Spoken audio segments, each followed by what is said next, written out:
Major funding for American Experience is provided by the Alfred P. Sloan Foundation. National corporate funding is provided by Liberty Mutual and the Scotts Company.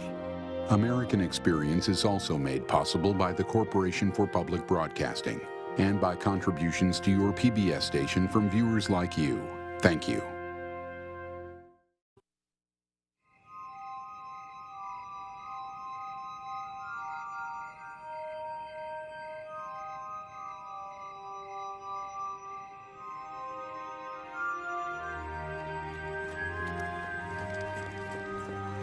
On December 2nd, 1859, a tall, thin, 59-year-old man rode on a wooden box in an open wagon. The box was his coffin. He was going to his execution. He just handed his jailer a note. I, John Brown, am now quite certain that the crimes of this guilty land will never be purged away, but with blood. I had vainly flattered myself that without very much bloodshed, it might be done. For most of his life, John Brown had been an obscure shepherd and tanner. Now, he was a national symbol. Brown goes from being a very minor figure in the abolitionist war against slavery to the emblematic figure of that, the defining figure in some ways. To abolitionists, John Brown was a hero, a saintly man who killed for his beliefs. But others saw him as the embodiment of evil, a murderer and lunatic.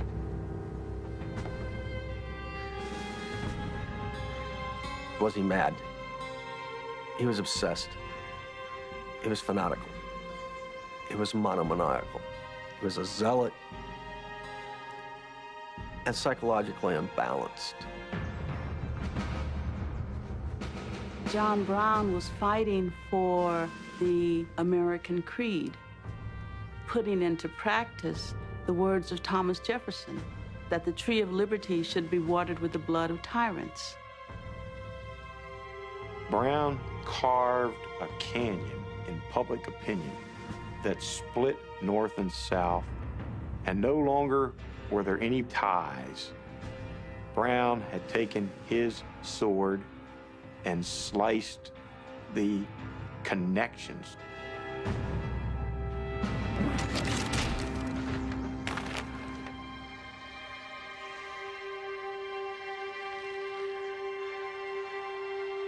The South rejoiced in the execution.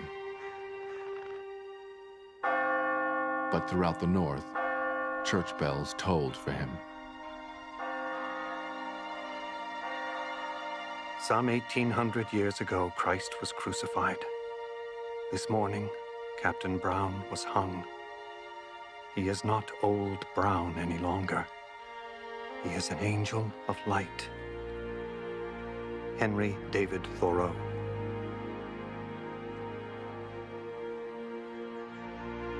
"Let them hang me," John Brown had written. "I am worth inconceivably more to hang than for any other purpose." His wish had come true. After a life of failure, John Brown was finally a success.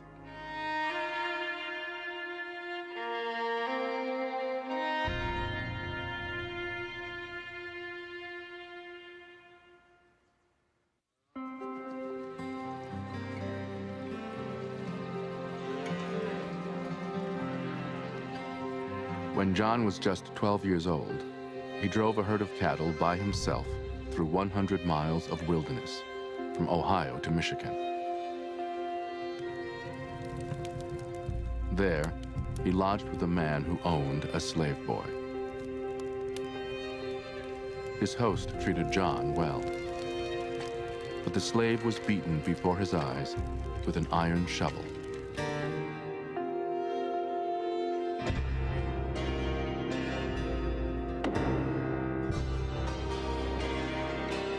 The memory would forever haunt John Brown.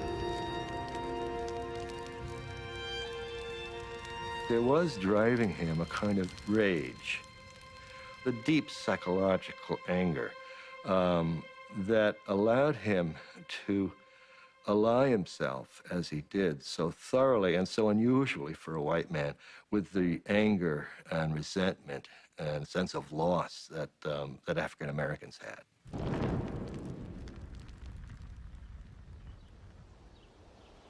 John Brown was born on May 9, 1800, in Torrington, Connecticut. His father, Owen, had always hated slavery. To hold humans in bondage, Owen believed, was a sin against God. When John was 5, Owen and his wife Ruth moved their family west to Hudson, Ohio. They would soon carve a homestead out of what seemed to young John a wilderness filled with wild beasts and Indians.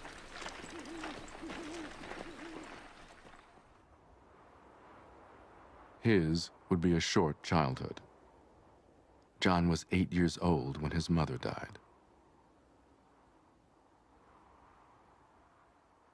This was the first of many losses John Brown would endure. God has chastised us often and sore.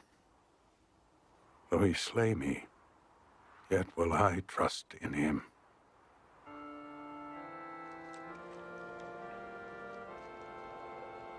To John, all these losses were the work of the Lord. He was raised a Calvinist. For the Calvinist, life on earth was an ongoing trial, and the true believer had to adhere to a strict code of right and wrong, or else answer to God. Religion permeated American society in the 19th century in a way that it's difficult to imagine in contemporary times. But this was a nation that was founded to a large extent on religious principles. And religious principles guided the Brown family, certainly guided John Brown. As a boy, he memorized every verse in the Bible. He also developed an encyclopedic knowledge of animals. He was a great, great shepherd, and brought to it a tender-heartedness and affection that he could really only rarely muster towards human beings. His father ran a tannery, but John was too ambitious and too headstrong to take orders from anyone. At 17, he started a competing tannery of his own. Throughout his career, we see John Brown insisting on taking the lead in all things. And when he is not permitted to do so, we see him rebelling and leaving. One of his brothers described John as a king against whom there is no rising up.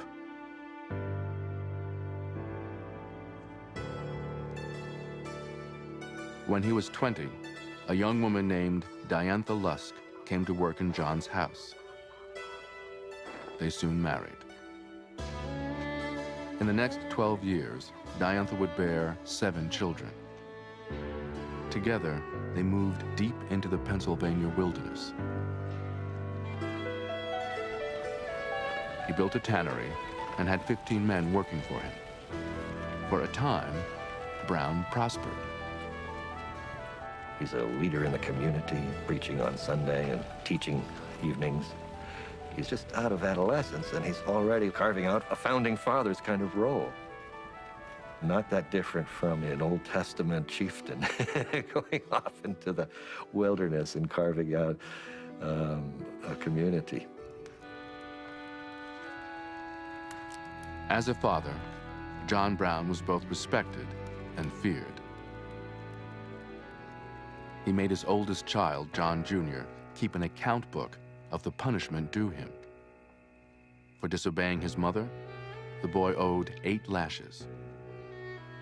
3 lashes for unfaithfulness at work.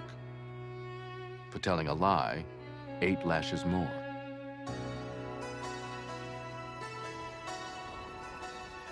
One Sunday, Father invited me to accompany him to the tannery, saying it was time for a settlement.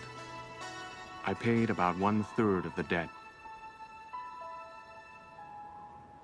Then, to my utter astonishment, Father stripped off his shirt, gave me the whip, and bade me lay it on his bare back. At first, I did not strike hard. Harder, he said. Harder, harder.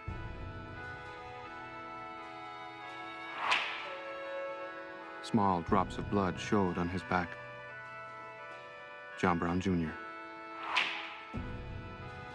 You had the son in the role of sinful mankind, whipping the father who was playing the Christ figure.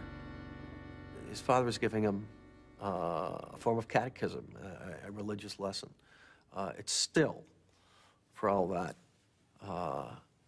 utterly odd. On the one hand, yes, he was this authoritative patriarchal figure in all his relations. On the other hand, he was also caring and custodial and gentle and sensitive and smart and funny in his dealings with him.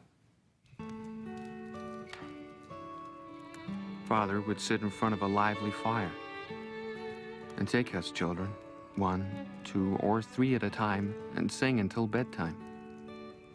We all loved to hear him sing. Jason Brown.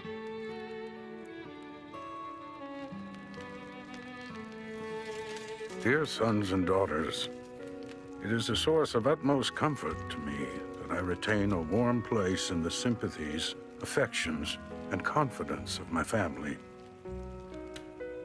A man can hardly get into difficulties if he has a firm foothold at home.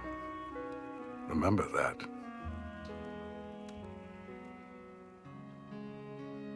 But sorrow again came to Brown when Diantha contracted a fever and died. He sat motionless for hours. For days, he could not leave the house.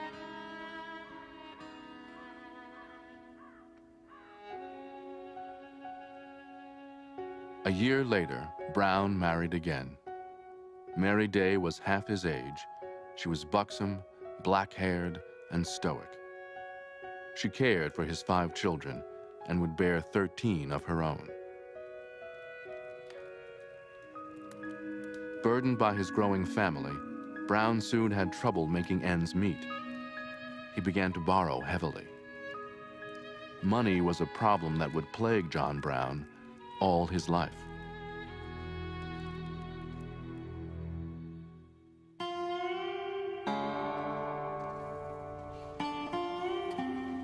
Outside the Pennsylvania woods, the country was changing.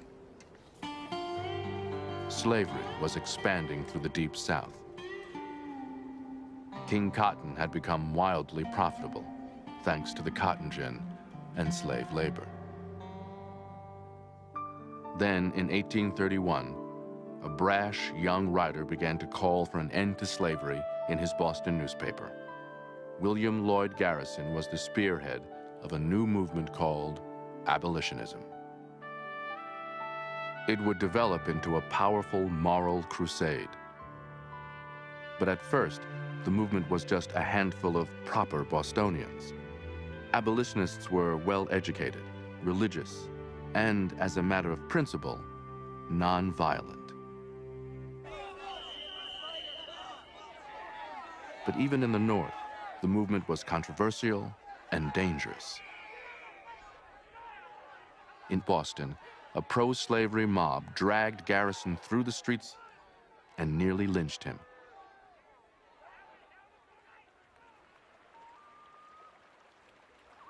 Despite the dangers, abolitionism spread quickly to the West.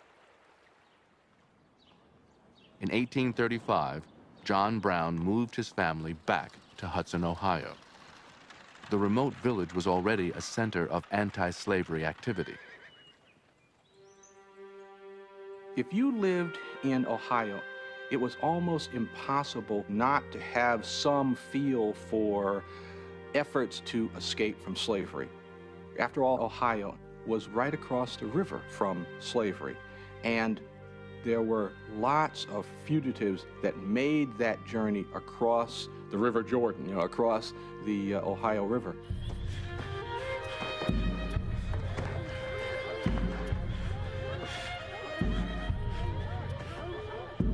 many fugitives, the road to freedom ran through Hudson.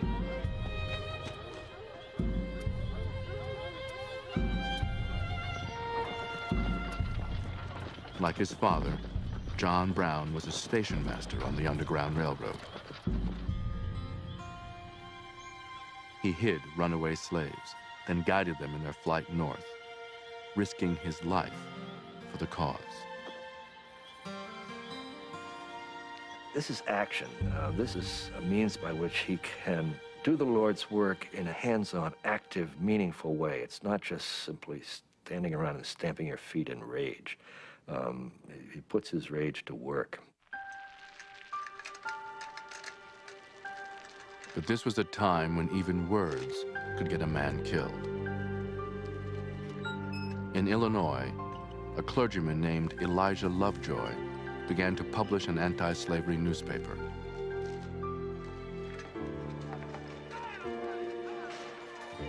Three times a rioting mob destroyed his printing press.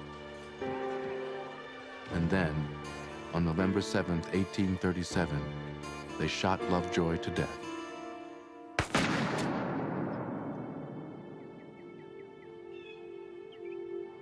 His murder sent a wave of shock through the North. The town of Hudson held a memorial service. In the back of the church, an angular, 37-year-old man rose from his seat and raised his right hand as if taking a vow. He spoke a single sentence. Here before God, in the presence of these witnesses, I consecrate my life to the destruction of slavery. It was his first public statement on slavery. John Brown had made his commitment. But for many years, his private struggles would keep him from honoring the pledge. He was, despite the rhetoric, more concerned with making a life for himself and his family and just scraping by. I mean, these people rarely lived, his family, I mean, more than a subsistence existence. He was, I think, ripped inside by what road should I follow? If I care for my family, work for my family, then I will not be able to serve my God and answer his calling to free these people in bondage.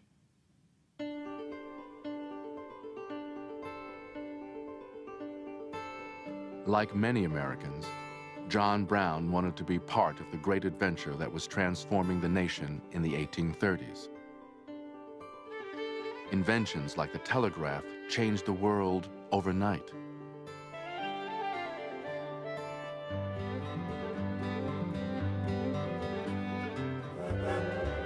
The country was booming, moving on the wheels of the new steam-powered railroads, or churning up rivers on paddle-wheeled steamboats.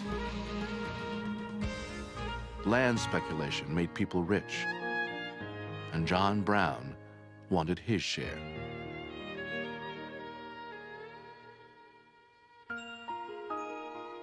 Brown was obsessed with earning money, with taking care of his finances, and everything that Brown did in his business dealings was driven, because John Brown was a driven man. He was an ambitious man. Brown borrowed thousands to speculate in land, just in time for the Panic of 1837. The Panic of 1837 was the largest bankruptcy that the United States had ever had.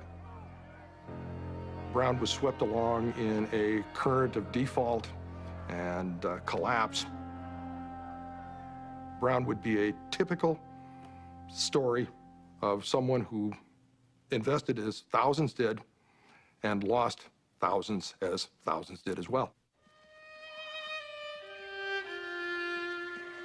When his land schemes fell apart, he tried breeding sheep. He started another tannery, bought and sold cattle, each time a failure. but John Brown stubbornly refused to accept failure.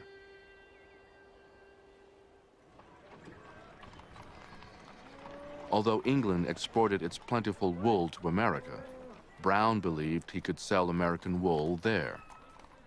He traveled to London and promptly lost $40,000. Much of his adult life he spent trying to settle debts, and he's constantly in debt. He has to go into bankruptcy, which is a terrible personal blow to him. His failure frustrated him, and it must have been a very ongoing, nagging, painful conflict. And it forced him into humiliating circumstances. Lawsuits against him piled up in 4 states. His farm tools, furniture, and sheep were auctioned off. When his farm was taken away, Brown snapped.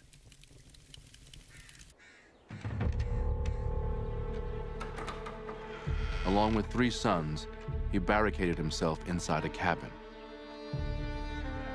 The sheriff got up a posse to evict them. I felt myself to be deeply and sorely injured. I was making preparation for a distressing, wasting, and protracted war.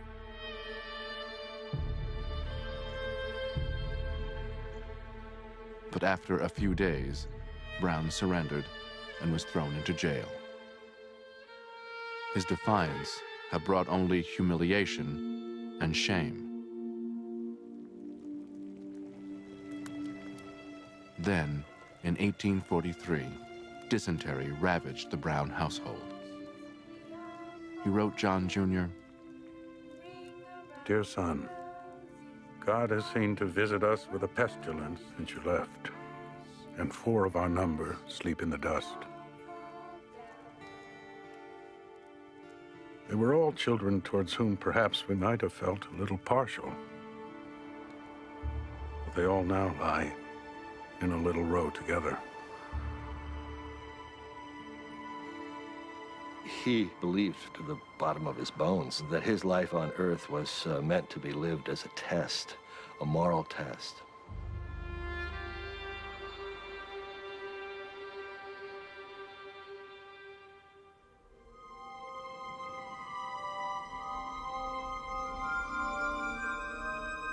in the midst of his losses, John Brown had a dream. He imagined a great event in which he, the small-time farmer who'd failed in everything he touched, would become the messenger of God. He was a very orthodox Calvinist who believed he was predestined to free the slaves and end this terrible wickedness that the law had sanctioned all these years. He began seeking out prominent African Americans, people who could help make his dream a reality. Frederick Douglass, the brilliant writer and former slave, agreed to meet him.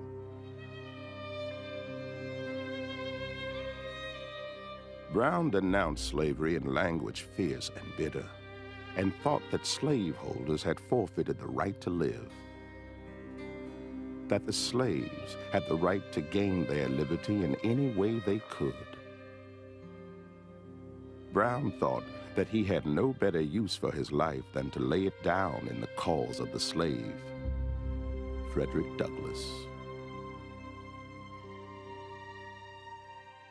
Douglass was deeply impressed by John Brown. Soon after, Douglass shocked an abolitionist meeting by declaring, "Slavery can only be destroyed by bloodshed."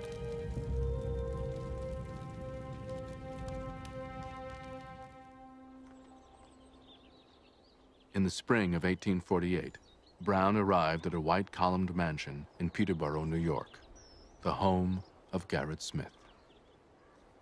Smith was a wealthy abolitionist, owning 1 million acres of land.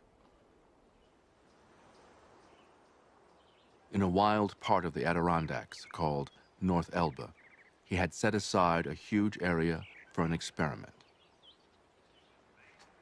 He gave away pieces of farmland, hoping to establish a community of freed slaves. John Brown was looking for a chance to start over. He could be, he said, a kind of father to the black farmers. He moved his family to North Elba, but it was a harsh, remote place, too cold even to raise corn. I think for Brown, North Elba was almost paradisical in some way.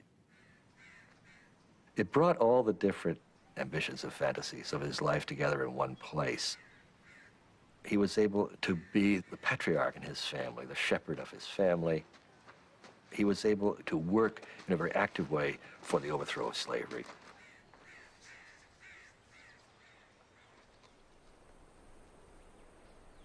One day, hikers emerged from the woods by Brown's house. The strangers were asked in to share the family meal. One was author and abolitionist Richard Henry Dana.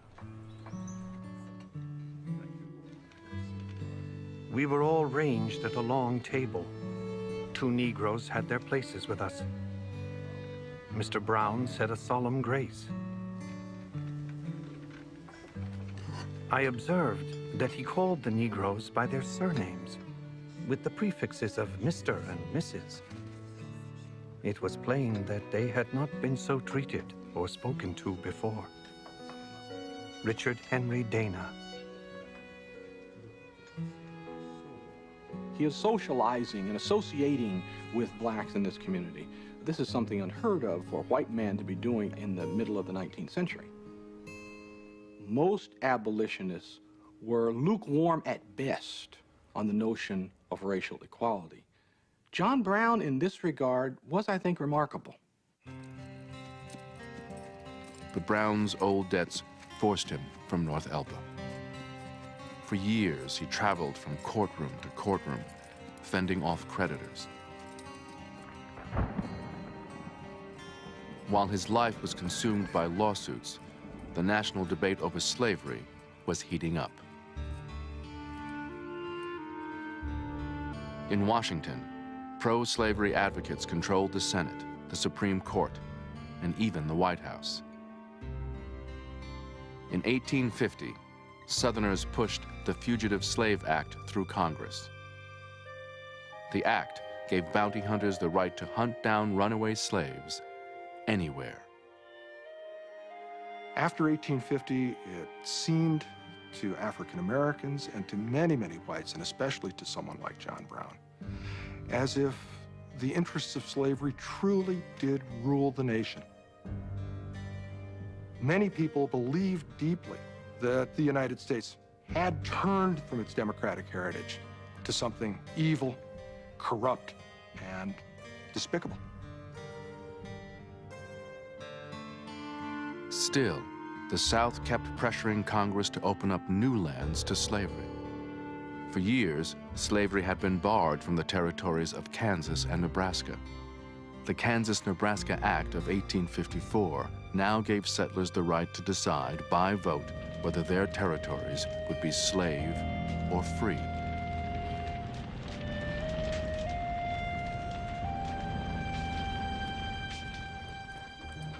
Like hundreds of others, 5 of Brown's sons decided to homestead in Kansas to help defeat slavery with the ballot. John Jr., Jason, Salmon, Owen, and Frederick started west. But John Brown did not go. Brown's reluctance to go down into Kansas has to be seen in the light of his age. He was 55 years old, and by actuarial tables of the 1850s, that was an old man. And so, yeah, his reluctance to me seems perfectly natural under the circumstances. Why would he go charging off? This is a young man's fight. In the summer of 1855, Brown returned to North Elba. It had been almost 20 years since he'd publicly declared war on slavery. But his vow was still unfulfilled.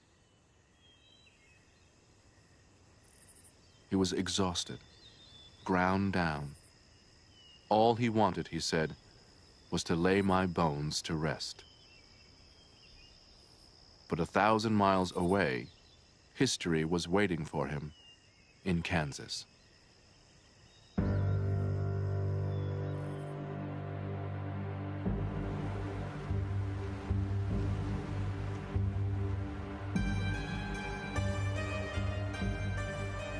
On March 30th, 1855, pro-slavery forces invaded Kansas.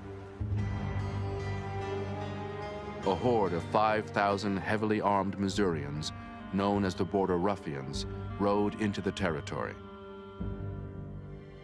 They seized the polling places and voted in their own legislature. From now on, prison awaited any man who spoke out against slavery. The abolitionists were outnumbered and outgunned. John Brown Jr. sent an urgent letter to his father. Despotism has secured to its cause thousands of the meanest and most desperate of men. The remedy we propose is that the anti-slavery inhabitants should immediately, thoroughly arm and organize in military companies. Now, we want you to get for us these arms. We need them more than we do bread.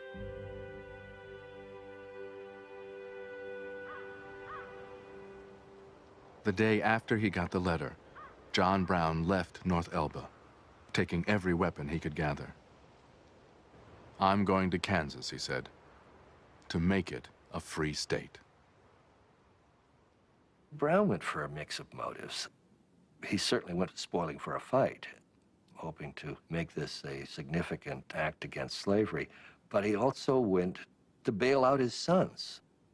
He's a warrior, he's got his rifle, but he's also a shepherd. He's going down in the wagon to save his sons. He was an utter failure. He was despairing. He was in debt. And I think it got to a point where he felt he had absolutely nothing to lose.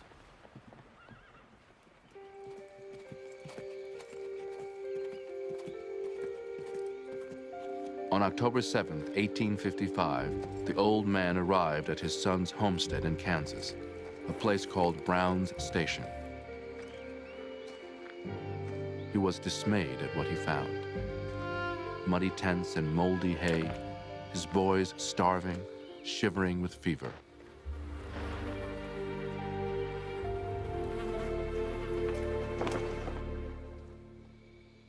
In 3 weeks, Brown built a sturdy log cabin, then another.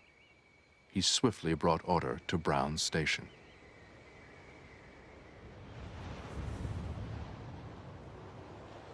It was a snowy Siberian winter in Kansas, driving both sides into their cabins. Then, in January, a Free State man was hacked to death. The murderers tossed his mangled body onto his icy doorstep. Free State settlers are being killed, they're being harassed.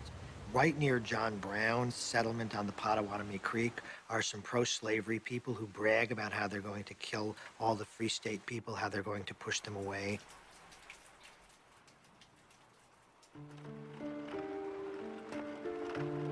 From all over the North, money and guns poured into Kansas.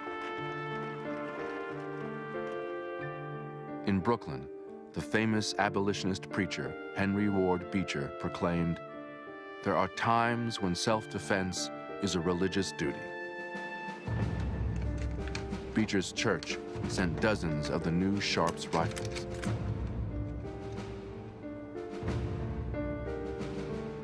The Free State settlers formed into military companies, but there was still no match for the pro-slavery forces.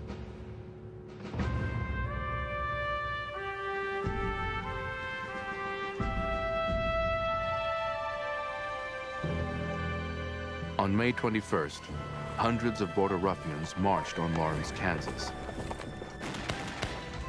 Outnumbered, the Free State men of Lawrence did not fight back. The ruffians sacked the town, and not one abolitionist dared to fire a gun. Within hours, Brown received another disturbing report, this time from Washington. Abolitionist Senator Charles Sumner was working on the Senate floor when a Southern congressman suddenly began smashing Sumner's head with a cane. Sumner was beaten to an inch of his life.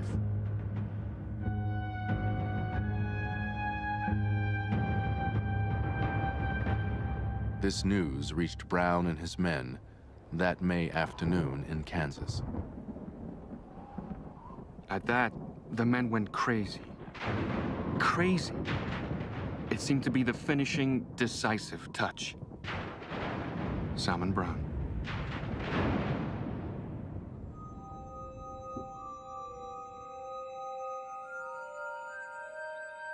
Late that night, John Brown went into the woods to converse with God.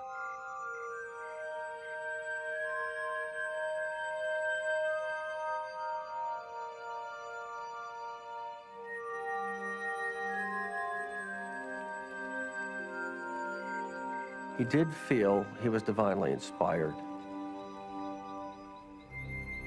He did feel he was an instrument of God, that he'd been placed on earth to be this avenging angel, as it were.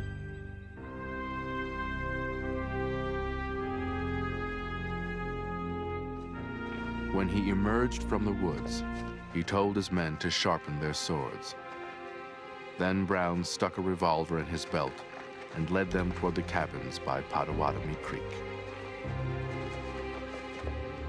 He is going after particular men who have been involved in pro-slavery activities, who are dangerous to the very survival of the Free State settlers in the area.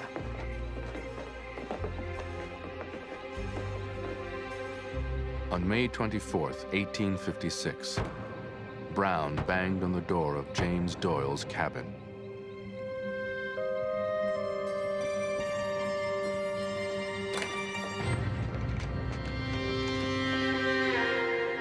He ordered the men to come outside. He said if a man stood between him and what he considered right, he would take his life as coolly as he would eat his breakfast. With an eye like a snake, he looks like a demon. Mahala Doyle.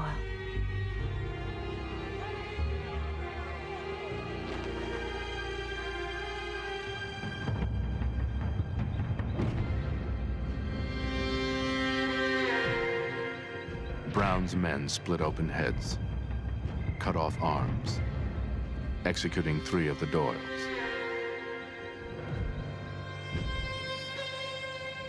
Brown watched as if in a trance.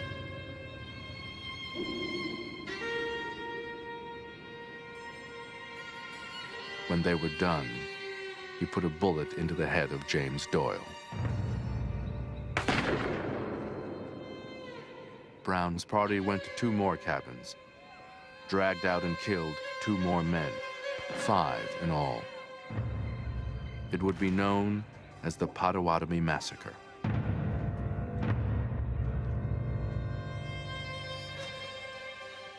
Pottawatomie is cold-blooded murder. Killing people based on anger and vengeance. That blood was all over the weapons and hands of John Brown and his men at Pottawatomie. It was in response to extraordinary frustration and despair. I really think he was like Samson trying to pull down the temple. I don't mean to condone it any more than I would condone a car bomb in Belfast or Jerusalem. But there is a context, there is a progression, and we have to take a leap, an imaginative leap into his time and see the world as he saw it.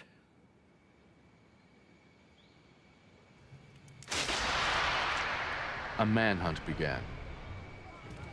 Pro-slavery forces burned Brown's station to ashes. They smashed John Jr. with rifle butts until he began to rave. Jason Brown was beaten almost to death. Neither son had been involved in the killings. John Brown's bloody massacre at Pottawatomie now ignited an all-out war in Kansas.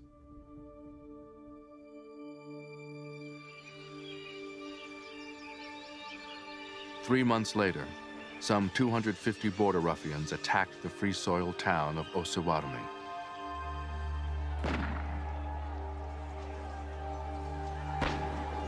Brown led 30 men, defending the town. He fought desperately, but Osawatomie burned to the ground.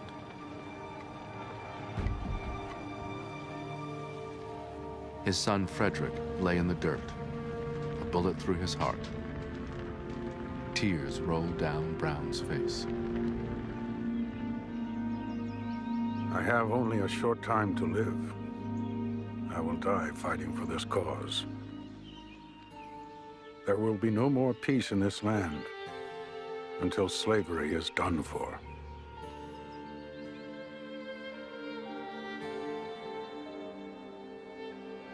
Emotional intensity and moral ferocity was what set him apart. He didn't just walk through his days. He boiled through his days.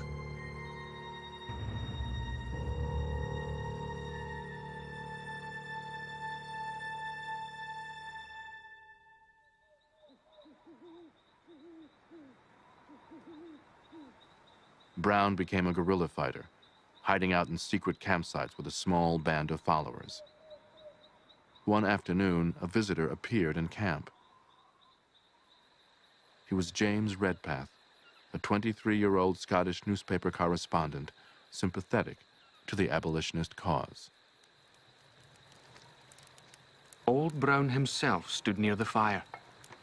He was poorly clad, and his toes protruded from his boots. After every meal, the old man would retire to the densest solitudes. He would say that the Lord had directed him in visions, that for himself, he did not love warfare, but peace. I have spoken of the rumors of midnight murder in the Potawatomi region. Captain Brown was accused of having done the deed. The charge is false. Brown was not truthful about Potawatomi. We don't know if this was because he did feel guilt or if it was something that he just simply explained away as when you fight and you're in war, you need to kill. Brown sees himself as always moving towards a greater truth. And as long as he's headed towards the greater truth, he is less concerned about the lesser truths along the way.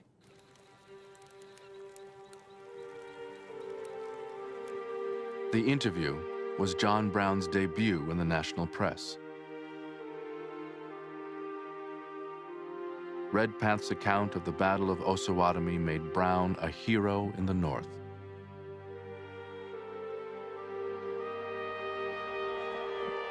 When Brown rode into Lawrence, a crowd gathered to cheer, as if the president had come to town, one man said. Northerners had pushed around by what seemed to be a violent South. Then Brown bursts upon the scene in Kansas, and suddenly there's a Northerner who fights back. Even in New York, John Brown was now famous. Less than 2 weeks after the battle, a drama called Osawatomie Brown celebrated him on Broadway.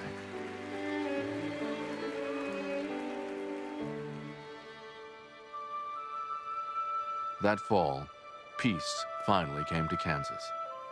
But for John Brown, the battle would never be over. Kansas is the birth of the Messianic Brown. It's the birth of the Moses-like Brown. It's the birth of the terrorist Brown. It's the birth of the murderer Brown. He was really looking to make Kansas the platform from which a wider war might be fought, to make that violence proliferate, kind of like a prairie fire, till the whole country was engulfed.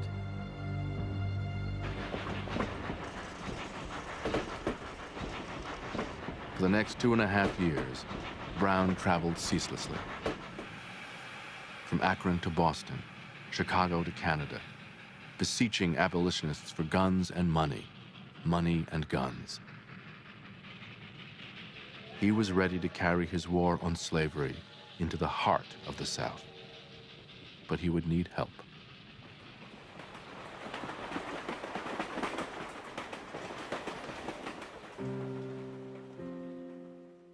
As he stood in the plush, lace-lined parlors of the wealthy Easterners, he seemed to many like a latter-day son of liberty.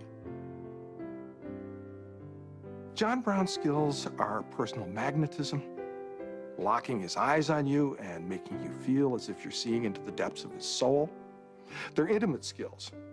They're the skills of an insurgent. They're the skills of a man on fire. In Kansas, John Brown was a wanted man, but in Massachusetts, he appeared before the legislature as one of their own. He spent the night at the home of writer Ralph Waldo Emerson. He lunched with philosopher Henry David Thoreau. To them, Brown seemed like a fantastic frontier hero straight out of a romantic novel. He never mentioned the Potawatomi murders. His northern supporters don't want to know what he's doing. They're just thrilled to have this charismatic guy in their drawing rooms and in their speakers' halls. They're willing to give him money and not ask too many questions. At the Concord townhouse, with the passionately nonviolent Thoreau listening, Brown said that he too hated violence, but accepted it as God's will. The two most sacred documents in the world are the Bible and the Declaration of Independence. It is better that a whole generation of men, women, and children pass away by a violent death than that a word of either should be violated.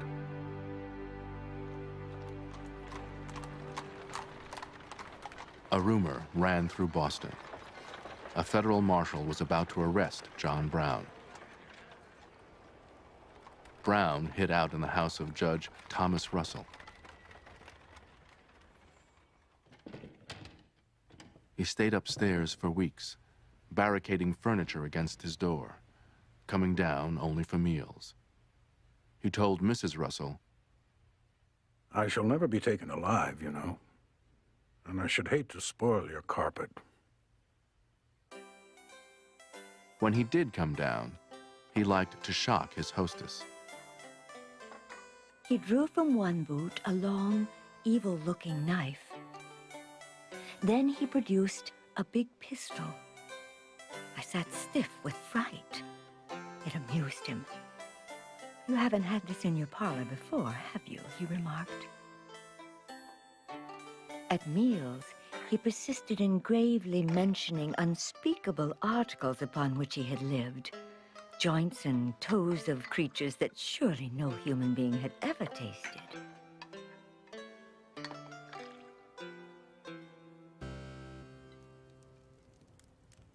One evening, the warrior from Kansas finally met the pacifist editor, William Lloyd Garrison.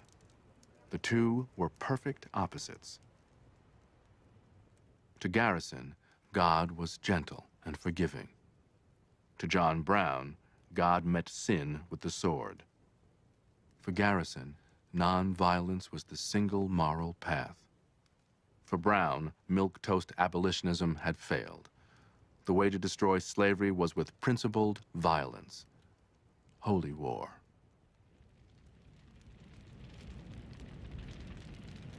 Garrison left that night believing Brown was a detriment to the cause. But it was Garrison who was now out of step.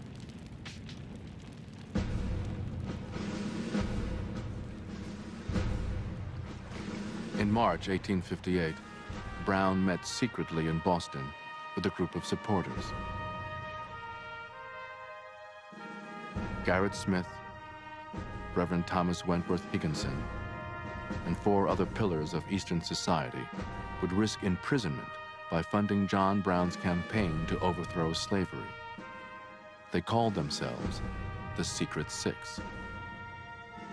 How was it that learned men novelists, clergymen could support John Brown's ideas, could finance it, could provide the guns, but the individuals who were supporting Brown were radical abolitionists, and they wanted something to happen, just like John Brown did. They viewed such actions as part of a great tradition, a tradition that had spawned, among other things, the United States of America. And they were ready for what many were already calling the Second American Revolution. Before he left Boston, Brown paid one last visit to the Russells. He brought a present to our little daughter Minnie and held her in his outstretched arms. "Now," said he, "when you are a young lady and I am hanged, you can say that you stood on the hand of old Brown." Mrs. Thomas Russell.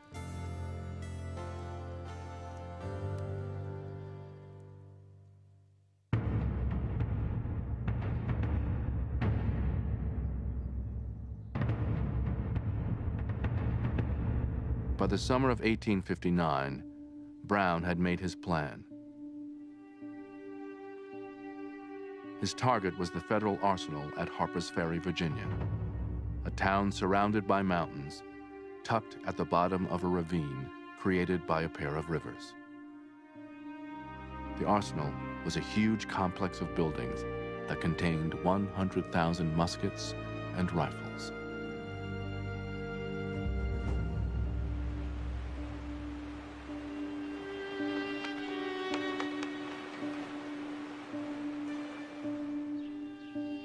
That July, Brown rented a farm just outside Harper's Ferry.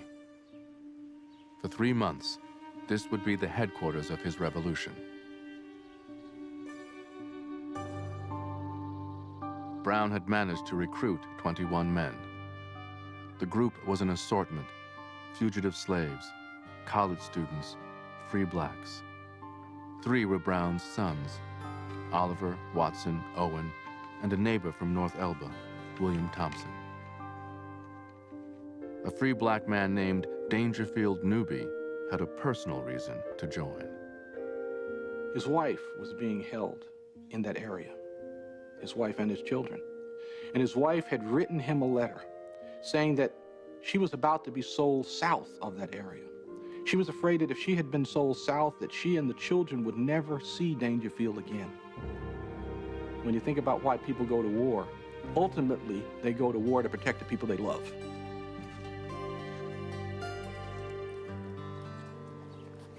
One day in August, Brown traveled to a remote stone quarry to meet Frederick Douglass. He hoped to convince Douglass to join his mission. They sat him on the rocks, and John Brown revealed his plan. He would raid Harper's Ferry. He would capture the guns at the arsenal. Emboldened by the news, a spontaneous army of slaves would rush to join him. Brown would then drive south, and the revolution would snowball. I had once opposed the measure. It would be an attack upon the federal government and would array the whole country against us. All his descriptions of the place convinced me that he was going into a perfect steel trap, and that once in, he would never get out alive. Frederick Douglass. Douglass had a profound respect for John Brown. Brown's influence certainly encouraged him to want to go, but his own practical sense made him know that he couldn't do this, that this was going to fail.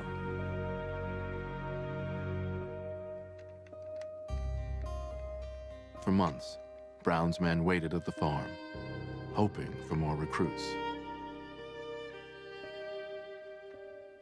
Watson Brown wrote his wife, back home in North Elba, "I think of you all day and dream of you at night.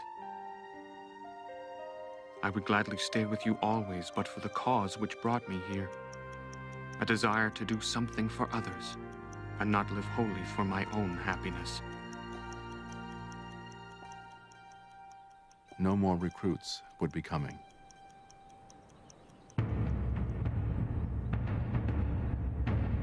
On the evening of October 16, 1859, John Brown gathered his 21 raiders together. Men, he said, get on your arms.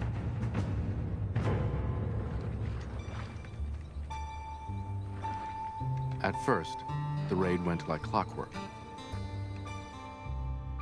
The arsenal, with its huge stockpile of guns, was protected by just one guard. He quickly surrendered. Brown's difficulties now began.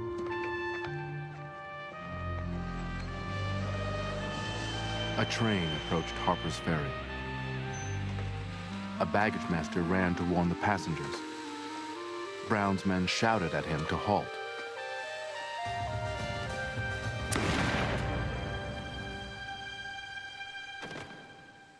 The first victim of John Brown's war against slavery was a free black man.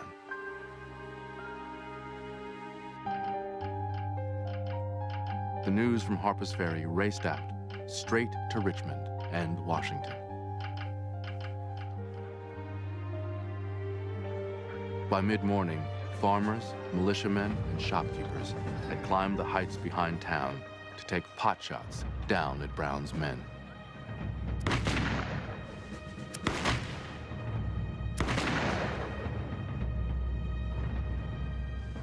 Scattered among the armory buildings, the small band of raiders milled about in confusion. No spontaneous army of slaves had come to join them. Instead, the enemy was gathering.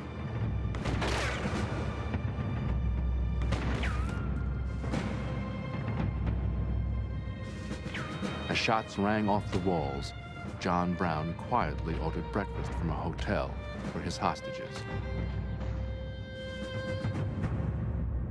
Brown still controls his own destiny. He commands the approaches in and out of Harper's Ferry. The bridges belong to him. So the question is, why didn't John Brown attempt to leave? Why did he stay in Harper's Ferry? He stayed, and he stayed. And it seems to me a deliberate, resigned act of martyrdom. At noon, a company of Virginia militiamen stormed into town. They charged over the bridge, and the only true escape route was gone. Then, Dangerfield Newby was shot through the head.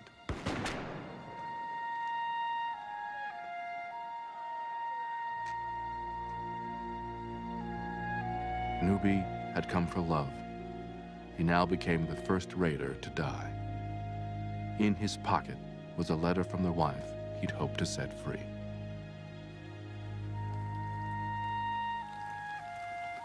The angry crowd dragged him into the gutter and sliced off his ears for souvenirs. Then they beat his dead body with sticks.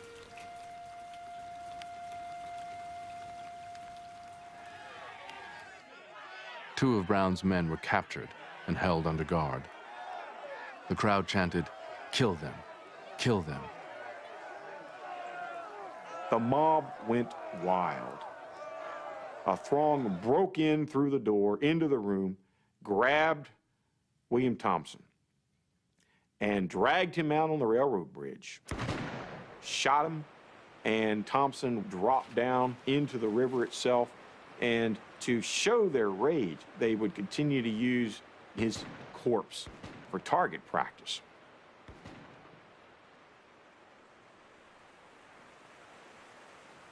John Brown's revolution was coming apart. 8 invaders were dead or dying. 5 others were cut off, isolated. 2 had escaped across the river.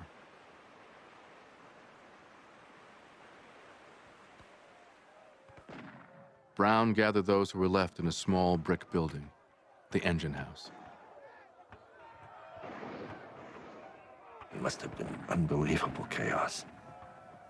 Weapons firing and men screaming in pain and shouting orders at each other. And yet he seemed to have a kind of clarity and focus that allowed him to totally control those last few hours before he was captured, and then to totally control how that event was perceived from there on out. He's a man at that moment in utter control of his own destiny for perhaps the first and only time in his life. It was a long, cold night. Watson and Oliver Brown lay on the floor, mortally wounded. Oliver, curled up in agony, begged his father to kill him. Oliver wanted to be put out of his pain, and Brown would say to him, "You must be a man. You must die like a man." But he was focused on something much bigger than himself, and something much bigger than his own family. Before sunrise, Oliver died.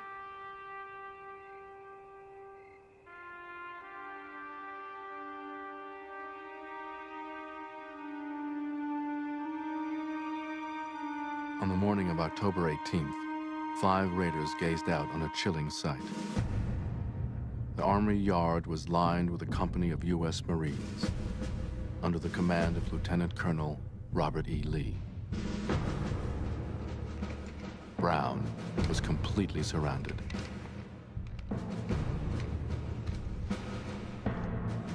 A young lieutenant, Jeb Stewart, approached under a white flag. Stewart handed over a note. If the raiders surrendered, their lives would be spared. Brown refused.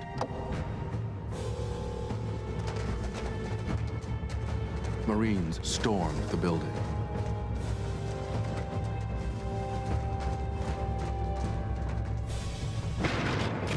The door was breached.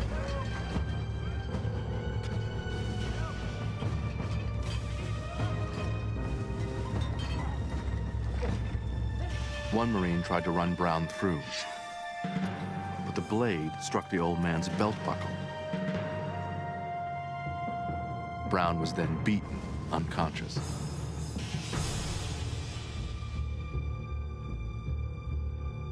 If Brown had died on that brick floor in that engine house, I believe he would have been noted in history, but only with a few sentences, maybe even only a footnote. Brown's real effect came in his failure at Harper's Ferry. His real meaning is in what happens after his capture. For most of the day, Brown lay bound and bleeding, listening to a lynch mob howl outside. In the afternoon, Governor Henry Wise of Virginia arrived to interrogate the prized prisoner. With him came a group of men who would soon play a critical role in John Brown's story: reporters. The old man answered their questions for hours, lying on the cold floor. Finally, at that moment, he has achieved what he's wanted his whole life. The whole world is watching. The media has descended, and he has the ear of the nation. Brown transforms himself into a kind of instant celebrity. He understands, as almost no American does at the time, the value of the newspapers, the value of propaganda, the value of getting his ideas across through the reporters. It's an extraordinary transformation. This man who up to this point was not particularly known for his gift of speech and his clarity of thought in public suddenly becomes absolutely memorably brilliant. I wish to say that you had better, all you people of the South, prepare yourselves for a settlement of this question. You may dispose of me very easily. I'm nearly disposed of now. But this question is still to be settled. This Negro question, I mean. The end of that is not yet. Even as Brown spoke to reporters, troops were searching the farm where the raiders had lived. They found a large carpet bag crammed with letters from John Brown's prominent supporters. Clearly, important people had financed his raid. To the south, it seemed that the entire North had sanctioned the murderous attack. The South was terrorized.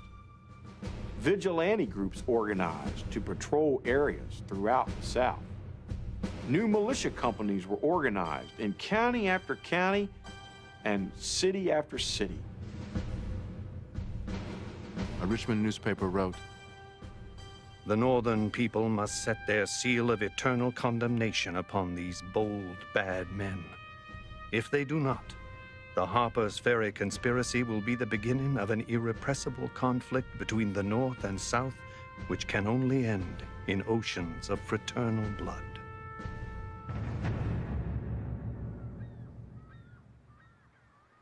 In the North, Brown's supporters were terrified.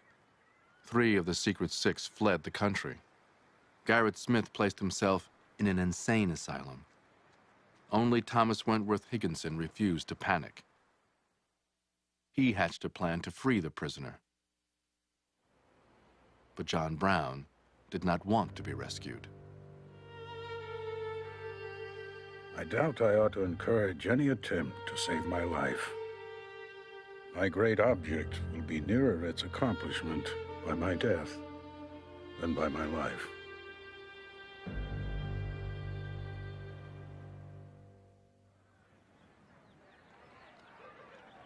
Just 7 days after the raid, the wounded John Brown had to be helped into the courthouse in nearby Charlestown.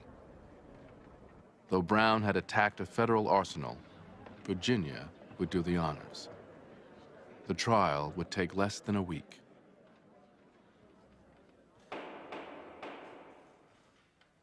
Brown's lawyer tried to have him declared insane. Brown rose up on his cot to denounce the idea that he was mad. Brown was terribly angry at this, partly because he considered himself sane, and partly because he knew that he could accomplish what he wanted to accomplish by being convicted, by being a martyr. Was he mad? It's an idea that seems to cling to him like a barnacle to the hull of a ship. He was obsessed. He was fanatical. He was monomaniacal. He was a zealot and psychologically imbalanced. Does all of that add up to madness? We should be very careful about assuming that a white man who is willing to put his life on the line for black people is of necessity crazy. He's a bad tactician. He's a bad strategist. He's a bad planner. He's not a very good general, but he's not crazy. The judge rejected the plea of insanity, and Virginia rushed toward judgment. On November 2nd, the jury, after deliberating for just 45 minutes, reached its verdict. Guilty of murder. Guilty of treason.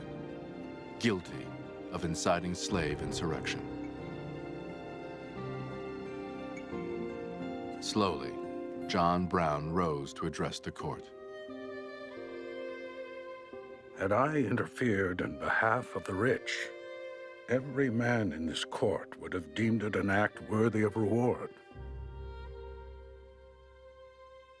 I see a book hissed here, the Bible, that teaches me to remember them that are in bonds. I endeavor to act up to that instruction. I believe that to have interfered in behalf of his despised poor was not wrong, but right. Now, if it is deemed necessary that I should forfeit my life and mingle my blood further with the blood of my children and with the blood of millions in this slave country, I say let it be done. The judge calmly sentenced Brown to execution by hanging.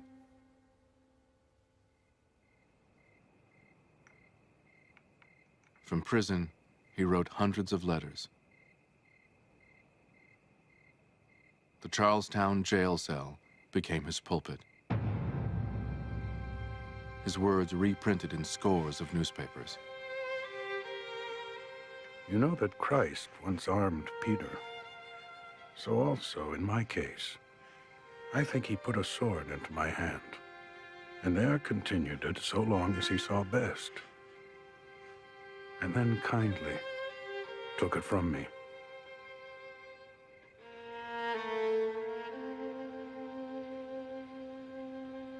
In Massachusetts, Henry David Thoreau could not sleep as he wrestled with the question of violence. I do not wish to kill or be killed, but I can foresee circumstances in which both of these things would be unavoidable. The revolutionary had changed the philosopher's mind.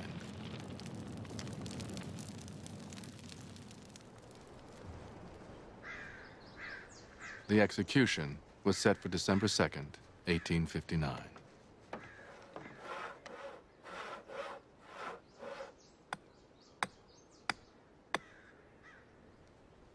I have no doubt that our seeming disaster will ultimately result in the most glorious success. I have been whipped, but I'm sure I can recover all the lost capital by only hanging a few moments by the neck.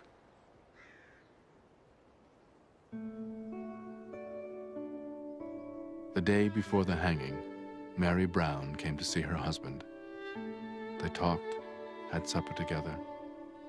When it was time for her to go, John Brown lost control of himself. He sobbed.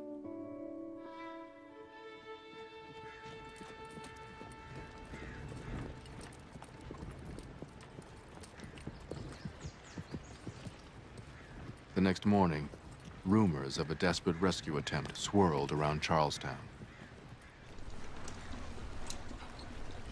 Some 1,500 soldiers massed in the open field, guns at the ready. No civilians were allowed. But an actor from Virginia borrowed a uniform so he could watch John Brown die. "I looked at the traitor," said John Wilkes Booth, "with unlimited, undeniable contempt."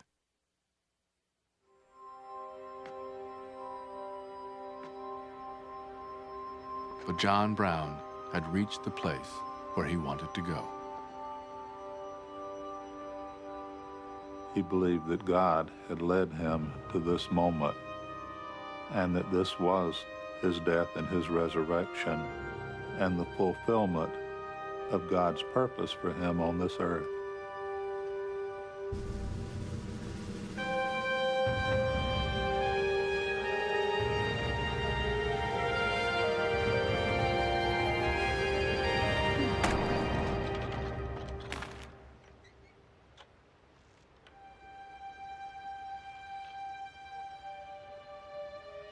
"Old Brown has just been executed," said Abraham Lincoln.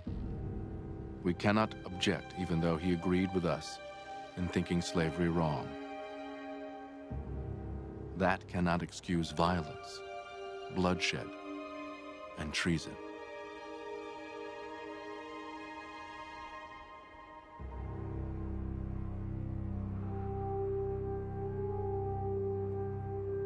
On December 9th, John Brown was buried in North Elba.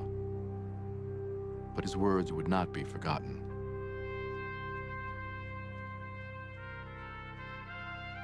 I, John Brown, am now quite certain that the crimes of this guilty land will never be purged away, but with blood. I had vainly flattered myself that without very much bloodshed, it might be done.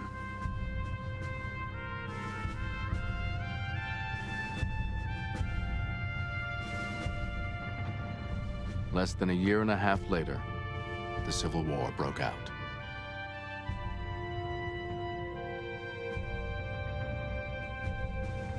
By the summer of 1861, as Northern troops marched into Harper's Ferry, John Brown had already been immortalized in song. His soul was marching on.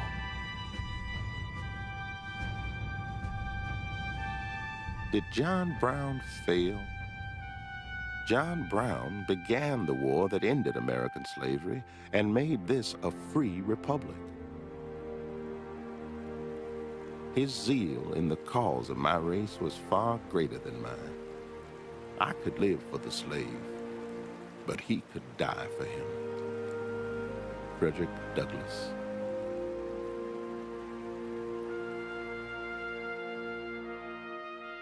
The legend of John Brown soon took on different meanings. To some, he was a bloodthirsty madman. To others, a hero who had killed for a just cause. His life raises very basic and ongoing questions about political violence. Violence in the service of an ideal, of a principled cause. And that, to me, it makes him so tragically revealing and emblematic of our history and of our culture and our nature today.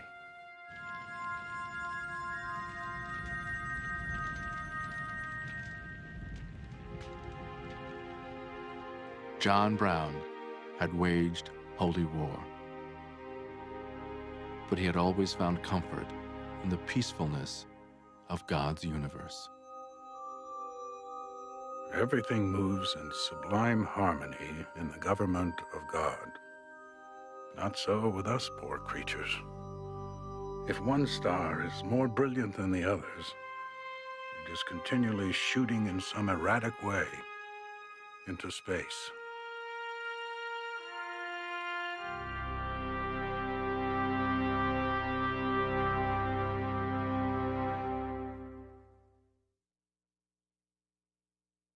There's more about John Brown at American Experience Online. Tour John Brown's hideout in Harper's Ferry. Listen to the Civil War song John Brown's Body and learn its strange history. All this and more at PBS Online, pbs.org.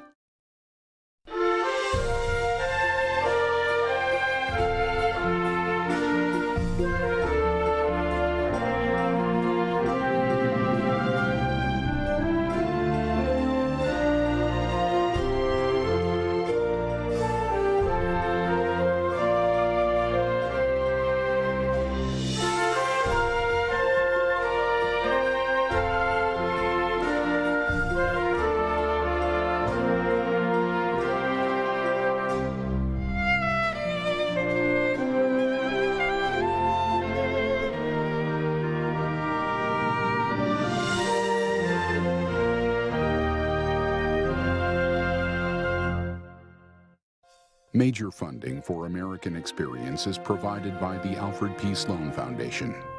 National corporate funding is provided by Liberty Mutual and the Scots Company.